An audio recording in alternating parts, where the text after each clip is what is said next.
Mercredi, face à City, Paris nous a offert un best-of de sa saison. En l'espace d'un match, on a tout eu. Une première mi-temps digne de ses meilleures prestations en Ligue des Champions, puis une deuxième digne de ses meilleures prestations en Ligue 1. Le PSG, c'est comme une boîte de chocolat. On ne sait jamais sur quoi on va tomber.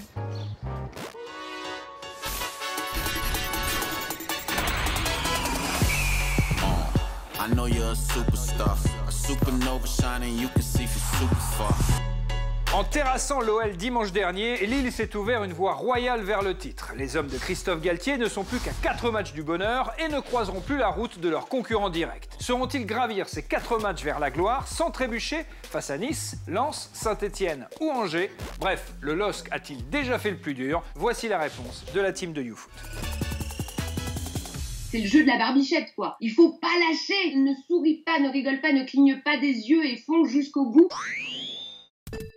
Tu perds 2-0 à Lyon, tu vas gagner 3-2. Enfin, qu'est-ce qu'il te faut de plus pour être champion de France? C'est bien le plus dur que tu as fait. Si le LOSC va au bout et remporte le titre de champion de France, ce match il va acquérir une dimension historique parce qu'effectivement, c'est le moment où beaucoup de choses ont basculé. Oui, ils ont fait le plus dur face aux grosses équipes et à leurs concurrents directs. Par contre, les matchs qui te restent, même si les affiches sont plus abordables, c'est là où tu peux te foirer en fait. C'est-à-dire que le plus dur, c'est maintenant. Tu peux dire ça, après je pense que le fait que Lille ait son destin entre ses pieds, ça veut dire qu'ils vont être éloignés des petites luttes psychologiques qui entourent les rencontres. Lille peut faire son championnat seul dans son coin en fait, il n'a même pas à regarder les résultats de Paris ou de Monaco à côté. Je pense que Paris n'a pas peur de ça et que Paris aujourd'hui a un statut en Ligue 1 qui lui permet de se dire, plus que Lille, on va gagner les 4 derniers matchs. Et tu as Lille qui aujourd'hui pour moi est un peu la seule équipe qui a la pression et qui est dans la position du chassé. C'est la première fois qu'ils vivent ça. Tu ne peux pas garantir un succès, les autres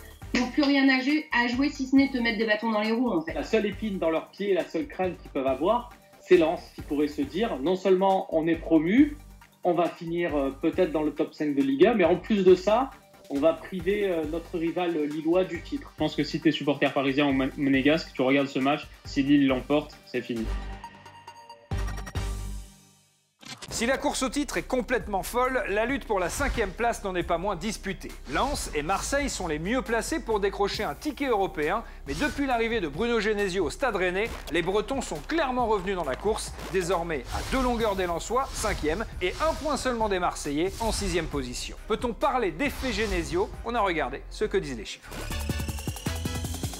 Le Stade Rennais version Genesio, c'est 5 victoires en 7 matchs et une série de 6 rencontres sans défaite. Avec l'ancien coach lyonnais, les Bretons ont donc pris 16 points sur 21 possibles, tout simplement le meilleur départ de l'histoire du club pour un nouvel entraîneur. En moyenne, ça donne 2,29 points par match, c'est bien mieux qu'avec Julien Stéphan cette saison, à 46. Offensivement, c'est plus fort également. 15 buts marqués avec Genesio, soit 2,14 par match. Avec Stéphan, seulement 1,26. Symbole de ce regain de forme, Martin Terrier, auteur de 5 buts sur les 7 derniers matchs, pour seulement 4 en 26 rencontres sous Julien Stéphan. Défensivement, là encore, les voyants sont au vert. 0,71 buts encaissés par match depuis l'arrivée de Genesio, contre 1,15 précédemment. Conclusion, oui, il existe bel et bien un effet Genesio au Stade Rennais, et cette dynamique a permis à Rennes de rattraper 4 points sur les Lensois et de croire de nouveau à l'Europe. Reste le calendrier, avec un déplacement à Bordeaux dimanche, puis Paris et Monaco au programme.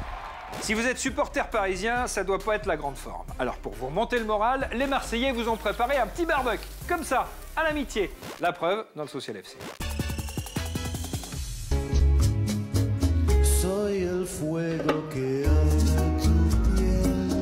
Tifo, Barbe et Rap Battle, c'est parti pour le Social FC.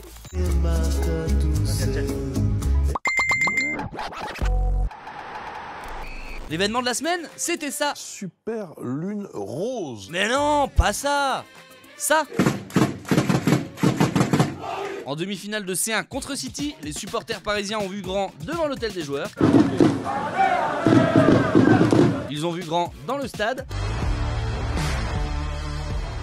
Mais au final, si les supporters parisiens sont bien tristes, bon ben, je suis dégoûté. On en connaît un qui est plutôt satisfait du résultat.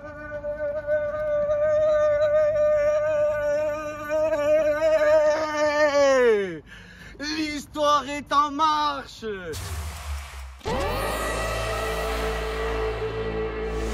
Ceci est une alerte enlèvement du ministère de la Justice. Si vous disposez d'informations permettant de le retrouver, composez le numéro de téléphone qui s'affiche sur votre écran. Vous êtes plutôt couleur à la Rusatile? Ouais, c'est lourd. Plutôt ton de série façon Imran Louza? Ou plutôt coupe maison comme Rafael Alcantara? Fera demais esse degradê, hein, moleque. Barber Battle spécial Ligue 1, prochainement sur vos écrans. Remporter la coupe aux grandes oreilles, leur deuxième rêve. Le premier, remporter le Rap Car Battle Ligue 1 Uber Eats avec aujourd'hui Moïse Freeze King. Joe Gangsta Bamba. Ludovic Ball masqué. Une de ses performances vous a mis les larmes aux yeux? Montrez-le en envoyant 1, 2 ou 3 au 6 13 13. Seulement 10 € par SMS, plus surcoût éventuel selon opérateur. Sinon, cette semaine, la femme d'un ancien joueur parisien fait pas mal parler sur les réseaux sociaux. Chelsea. Isabelle Silva, femme de Thiago, a réagi à l'autre demi-finale de C1 Real Chelsea. Incredible because we need win this match. Timo Werner en a fait les frais. Verme, qual é o nome dele? Verme. Cavani aussi a eu le droit à son petit scud gratos. Tem qui fica lá na frente de enfeite, qui fica perdendo a porcaria do gol. En même temps, faut dire qu'on ne rigole pas avec Madame Silva. Et son mari en sait quelque chose. Les capitaines sur le terrain, à la maison c'est moi. Les comptines du père Marcel. Wait, where are you? Where is Marcel? I'm looking after Marcel. Have you seen Marcel? You seen it? Oh no, where is Marcel? Les comptines du père Marcel. He was my friend. Pendant ce temps-là, les Lillois sont plus que jamais lancés vers le titre.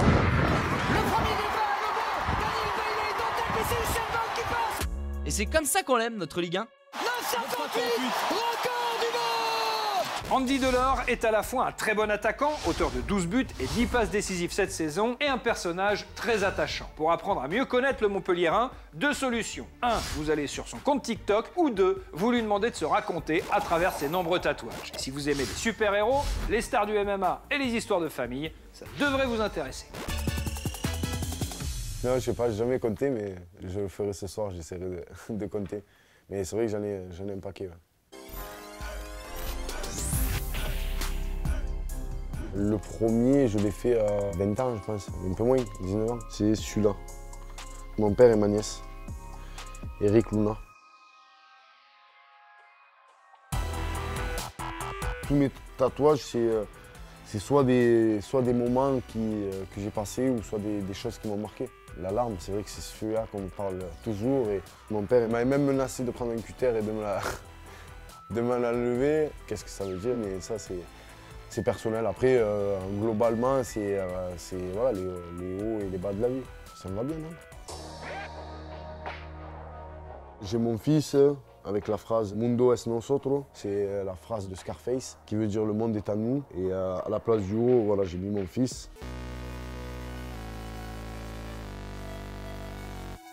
Bah, je suis fan de lui, j'étais un peu moins bien, j'avais regardé son reportage, ça m'avait vraiment filé une grosse aide, je suis fan de l'homme et de sa mentalité. Donc c'est pour ça, ça a été important pour moi de le marquer.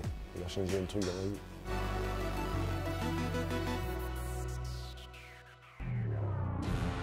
Captain America, voilà, je suis fan de Marvel aussi, Marvel, Avengers, tout ça, donc voilà, j'aimais bien ce personnage. J'ai 2 belles places sur les mollets, on verra pour la suite. Le malheur des uns faisant le bonheur des autres, la défaite du PSG a fait des heureux. Et pas seulement chez les supporters marseillais. Bien calés dans leur canapé, Alpha et Brahim ont pu, eux aussi, ouvrir le robinet à vanne. Bon, on va checker la liste. Est-ce qu'on a des arguments? On en a. De la mauvaise foi? On en a. Est-ce qu'il reste un peu d'hypocrisie? Affirmatif. Parfait, on va pouvoir débriefer PSG City. Eh sérieux, le PSG il joue trop sur le suspense. On passe de tout à rien en une mi-temps. Eh, c'est comme si j'écoutais du Tupac et après d'un coup tu mets du Hatik. Moi, ce que je ne comprends pas, c'est pourquoi Bakker il joue. Parce qu'Abdou Diallo il est blessé, il n'y a Non, personne d'autre. Je te demande pourquoi Bakker joue au football. Mutez-le à la base de loisirs de Sergi qui finisse maître nageur, le gars est nul. T'es trop sévère mec, il a fait un putain de match mec. Regarde ton gars Mbappé, 45e minute de jeu, perdu de vue gros. Mbappé contre le Barça, vous n'êtes pas content? Triplé. Bah regarde hier. Vous n'êtes pas content? Cache-cache. Il n'y a pas que lui, hein. Neymar, il m'a foutu les nerfs, un truc. Neymar, ça fait 15 ans qu'il me fait une crise d'adolescence. Il boude. Ouais. Il boude sur le terrain, le mec. Le mec fait des une avec Gay. Gay, ça y est, moi j'abandonne en fait. Tu vois bien que le gars comprend même pas le principe des cartons dans un match. L'arbitre lui a mis un rouge, il a regardé la couleur et fait je l'ai déjà celle-là. Le gars croit que c'est des timbres. Qu'est-ce qu'on peut faire avec ce genre de joueur, Alpha? Je crie pas trop fort? Si. Tu sais, ça serait quoi le pire, Alpha? Ça serait que Tuchel gagne la Ligue des Champions. Ça serait charmé. Ça serait charmé de quoi en fait? C'est comme quand tu casses avec ton ex et que tu lui envoies bonne chance pour la suite, je te souhaite que le bonheur. Alors que pas du tout ce que tu lui souhaites, c'est un vieux mec. Pas Stéphane, là, les fans de kitesurf et d'escalade, et qui est vegan depuis 12 ans, avant que ce soit un effet de mode. Le foot continue sur l'appli Free Ligue 1 Uber Eats avec tous les buts, tous les résumés des matchs et des contenus exclusifs. Activez bien les notifs, vous serez prévenus quand le PSG commencera sa deuxième mi-temps contre City. C'est mieux que YouTube, presque mieux que YouPorn, ça s'appelle YouFoot et ça revient lundi.